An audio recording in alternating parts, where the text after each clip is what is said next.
நாம் இன்றைக்கி வீடியோவில் neemastra செய்கிறது எப்படின்னு பார்க்க போகிறோம். இது ஒரு இயற்கை பூச்சி விரட்டி. வேப்பிலை 1/2 கிலோ, பசுமாட்டு கோமியம் 1/2 லிட்டர், மாட்டு சாணம் ஒரு கைப்பிடி அளவு, 10 லிட்டர் தண்ணி தேவைப்படுது. வேப்பிலையை உருவி எடுத்துக்கலாம்.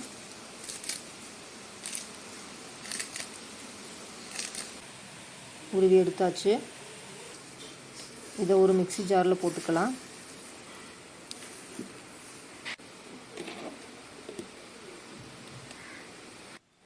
நல்லா அரைச்சி எடுத்துக்கலாம்.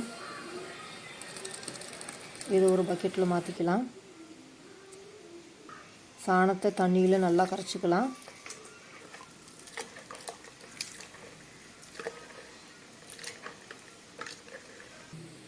அதை 10 லிட்டர் தண்ணியில் ஊற்றிக்கலாம்.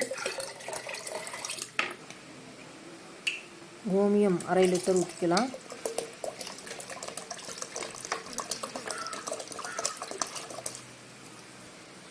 அரைச்ச வேப்பிலையை சேர்த்துக்கலாம்.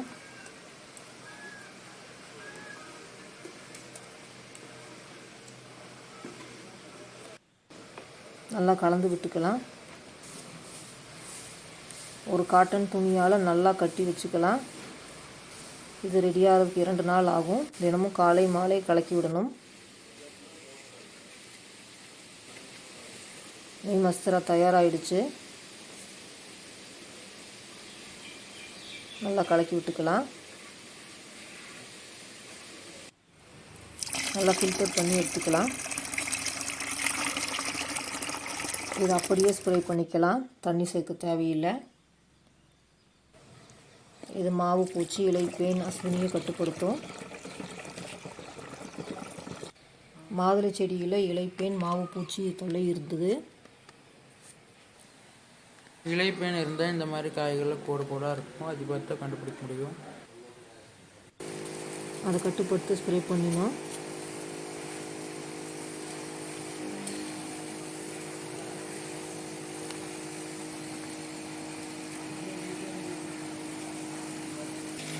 அவரையில் நவாய் பூச்சியை கட்டுப்படுத்த ஸ்ப்ரே பண்ணினோம். சீத்தா மரத்தில் மாவு பூச்சி தொல்லை இருந்தது. அதை கட்டுப்படுத்தி ஸ்ப்ரே பண்ணினோம்.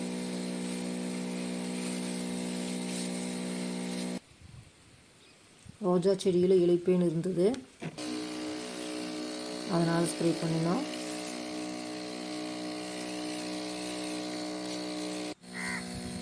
மிளகாய் செடியில் செம்பேன் கட்டுப்படுத்த neemastra ஸ்ப்ரே பண்ணினோம். எலுமிச்சை செடியில் சிட்ரஸ் லீஃப் ஈட்டரை கட்டுப்படுத்த ஸ்ப்ரே பண்ணினோம். தேங்க்ஸ்.